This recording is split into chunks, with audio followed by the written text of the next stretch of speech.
Hey everybody, welcome out to the shop. I'm Rusty, and this is You Fix It Garage, where it's always my goal to help you save money by doing things yourself. Today I'm doing the last video in a series that I've been doing over putting color etching on a PMAG with a fiber laser. So if you've watched any of my other videos, or maybe this is the first one you're tuning into, I developed 7 different colors that I can achieve on a PMAG using my fiber laser. I have a 50 watt JPT laser with a 175 millimeter lens. If you have a different laser, settings may be a little bit different on yours, but there's a free program out there where you can convert them so that it'll work with your laser. So I'm going to show you, I've already shown you 4 of the different colors that I've achieved, and I'm going to show you the final 3 today and the settings for those. If these settings interest you, you can go to my other videos, watch those videos, and pull those settings off those videos totally for free. If you want to save yourself a little bit of time, I've got an Etsy store. It's linked in the description. You can go to that Etsy store, and for $5 you can download all 7 color settings, actually my material library for PMAGs, and you can get started without having to do anything. And also I'm going to show you in this video, just kind of as a bonus, how I achieved this honeycomb camo pattern on the PMAG, and also the template that I use so that I can put artwork on a PMAG and leave the raised areas on the PMAG blank. It took me a while to develop that template. It's really tedious to kind of get it programmed in there, but I'm also going to include that in my Etsy store so that if you do PMAGs a lot and you don't want to mess around trying to make your own template, again, you can go over there, and for really, really cheap and inexpensive, the amount of time that it's going to save you creating your own template will be well worth it. But anyway, all of it's free on the videos either way. So let's get right to this, and I'm going to show you those last 3 colors. So those colors are going to be, I've already covered medium brown, light tan, dark tan, and light gray in those prior videos, and I'll link those so that you can see them. But today I'm going to cover dark brown, medium tan, and dark gray. If you don't want to see the process of making the honeycomb pattern, you can just skip to the end of this video. That's where I'll show those settings. So thank you guys for watching. Let's get right to it. All right, here I am in Lightburn, and the first thing I want to do on this project is import my template. That's my PMAG template, because I'm going to use that to frame everything and cut out this camo pattern. So I'm going to go to my art library and to templates, and right here I have a PMAG with lines template. I double click that, it's going to bring it into my work bed, and I've already got this formatted the way I want, but it's ungrouped right now, which is important for what we're about to do, and I can select each one of these shapes individually. So the first thing I want to do is line my PMAG up on the laser bed. This is a little bit of a tedious process because the PMAG's got to be lined up exactly if we're going to use these cutouts and leave the black, the raised lines on the PMAG blank. It's got to be lined up pretty perfectly. So I'm going to select this right here. I have this set to cut selected graphics, so the only thing it's going to frame when I hit frame is this one line right here. And so when I hit frame, you'll see on the PMAG right here, it's just framing that one block out, and I've got it lined up perfectly. I can close this, go down here to another one, hit frame on it, and I can just keep doing that, checking the magazine and hitting frame, moving the magazine around if I need to a little bit to get that framed up perfectly. So once I have that, then I can back off of that just a little bit, reposition this some, and the next thing I'm going to do is import my artwork. So I'm just coming up here to import. I already downloaded this from the internet. It's a honeycomb pattern, just a JPEG file. I'm going to resize it to 175 millimeters before I even start any work on it, because that's the size of my bed, and it's going to make it easier to work with. So once I have it on here, I can select it, right click it, and trace the image. That's going to trace it into a format that Lightburn can output to the laser. So I've got that done. I am going to duplicate this because I need two duplicates or two copies of it, and you'll see why here in a second. So if I hit Control D, that will duplicate it, and then I can just grab one of them and move it off to the side. So the one that I'm going to work with right here, I'm going to come down and I'm going to assign it number 4, because I've already assigned number 4 the color for light tan for output on the PMAG. So if I come down here to my material library, I'm going to select number 4 there. I'll go to firearms, PMAGs, and right there is light tan. Just double check, make sure it's assigned to light tan. Now once I've done that, I can move this one out of the way. I'm not going to need it for a minute, and I'm going to come back over here to this one and start some work on it. So I've got it selected right now. I'm going to right click on it and I'm going to ungroup it. And the reason I'm doing that is because I want to delete this outermost line right here. That line goes all the way around and it kind of connects everything together. And by deleting it, what I'm left with, let me highlight these and change them to blue. What I'm left with are individual blocks that I can move around, I can select individually, and I can change the color of. So let me move those back. And now I'm going to start making that camo pattern. So I've already got blue, which is going to be kind of the base color, the biggest bunch of it. I'm going to hold down the Shift key and I'm going to just start making a shape here. And I'm just randomly selecting and making these red in different spots. And I'm going to do this across the whole pattern with all the different colors. Normally I would probably only use 2 or 3 colors in a camo pattern because I think it gets a little bit busy, but because I'm wanting to show all the different colors that you can achieve on a PMAG, I'm going to use several more colors than I normally would. I'm going to use all 7 that I came up with. So now I've got blue, I've got red. Let's assign some green.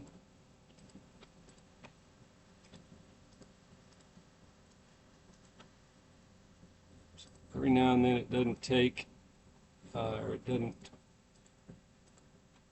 hold the shape that I want for some reason.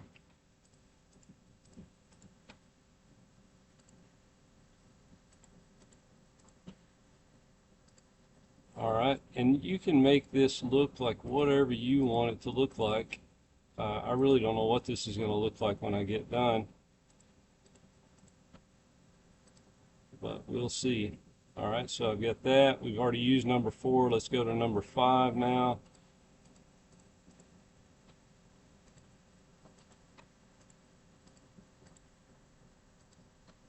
I'm going to add some of those colors in here.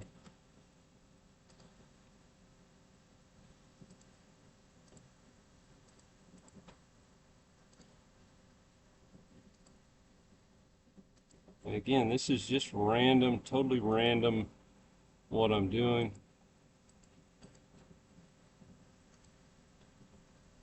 Alright, I think that's good. We'll go to number 6.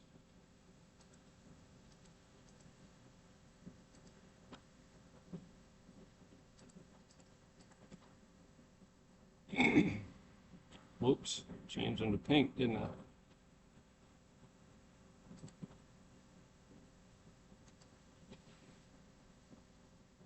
Alright.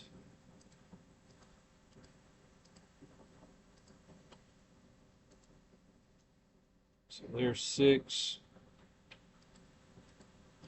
And the last one will be number 7, which is that pinkish color.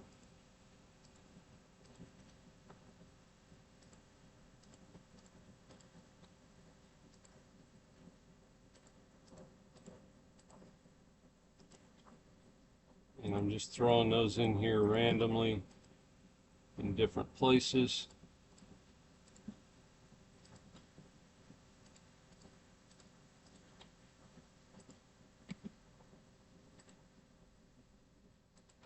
that's going to be good enough for now. So I've got those in there. Now I need to assign colors from my palette over here to these colors. The most prominent one is this blue, and I'm going to make that light gray. So I come up here and select the blue and light gray, assign it. Then I'm going to select the red, and I used to assign it dark brown, and then the green, medium brown, then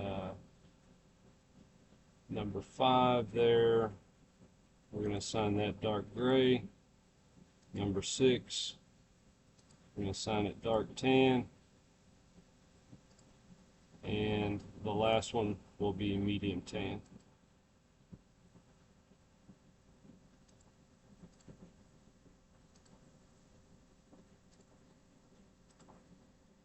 Alright, so that has all the colors assigned. Now I've got to combine all of this so that I can cut out the PMAG shape from it. So I want to select all of these and group them together. And then I'm going to select this, and I'm going to center them together.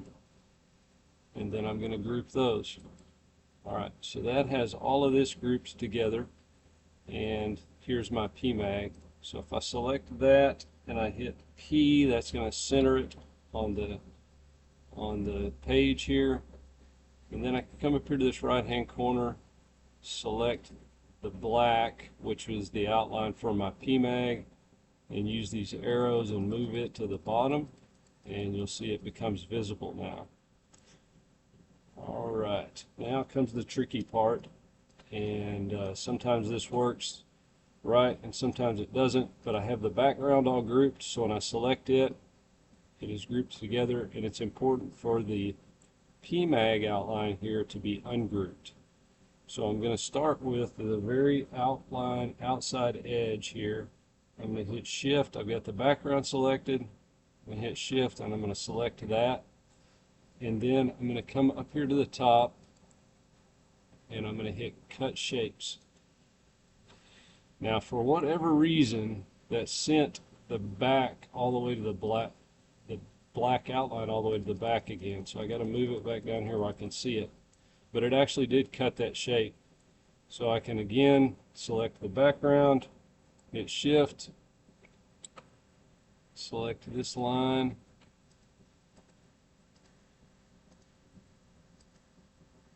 alright, there we go.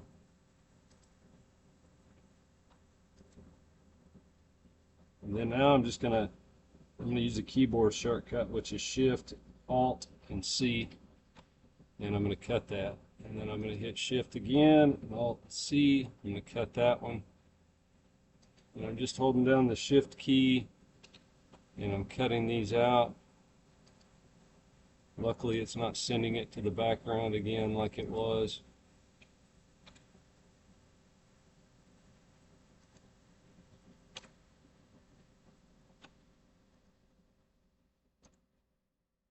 Zoom out, reposition, and I need to cut all of these out.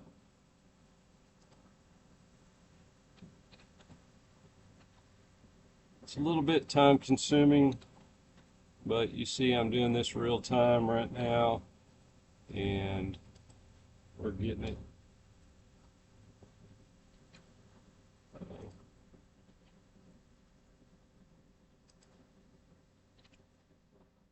One more. I think that's got them all. Okay. All right, once I have cut everything out using that cut shapes tool, if I come up here, it looks like the background disappeared or my template disappeared, which it did.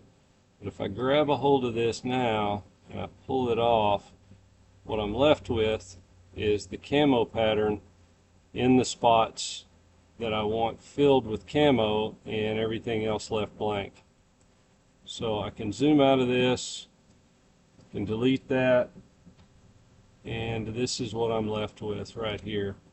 Already framed up and got it ready to output. So the next thing I need to do is just come over to the laser and output it to the laser and see what this looks like. So here we go. Frame this thing and go.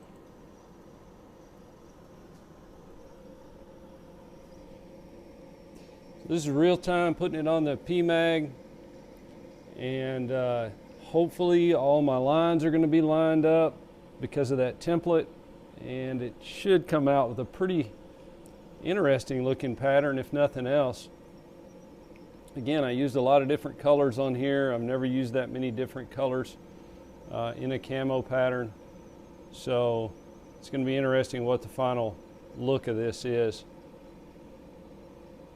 I'm just going to let this thing play. I'll probably fast forward it here, get to the end, and I'll show you the result, and I'll show you those settings to get to those other colors I haven't covered yet.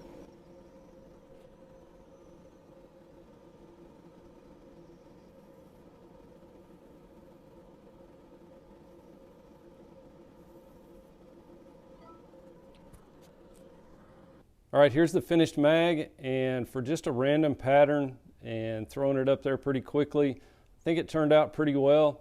I did have one little void right here that I didn't notice before I output it, and I guess when I deleted that or I moved it, I forgot to cut out that section so that it would output it. But the lines lined up perfectly so that it left those blank and then filled in between. So that was pretty neat, and you can see all the different colors. So you got the light tan lines in between, then kind of a medium tan right here, a light tan a medium and a darker tan. Then you got the dark brown, the gray, light gray and dark gray. This looks black almost, but it's actually a light gray color. I think it turned out pretty good for no more time than I spent doing it, just as an experiment. So let me take you back over to the Lightburn program, and I'm going to show you the settings for dark brown, medium tan, and dark gray. So let me go over here to my material library, and I don't remember which ones of these I set as which. So let's just do this. Let's go to medium brown right here. I'm going to pick this and assign it. And here's the settings. This is going to be medium brown. A speed of 3,800, and this is millimeters per second, power of 55%, and a frequency of 50. You got 0.1 line interval, 254 lines per inch, 45-degree scan angle, 1 pass, and I've got bidirectional fill and crosshatch turned on.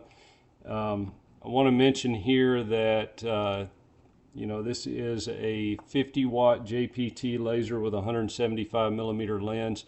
So if you have something different, you'll have to do those conversions. So let me go to dark tan now. Right here, we'll just assign this same one, dark tan. And I'm going to open it up. So it is going to be 3,800 millimeters per second, a speed of 35%, or a power of 35%. Frequency of 50. Then bidirectional fill, crosshatch, line interval of 0.0750, and then a 45-degree scan angle and 1 pass. And then the final one is going to be light gray. And again, I'll just make that same assignment, open it up. And so light gray is going to be a speed of 6,000 millimeters per second, a power of 14%, 50 frequency.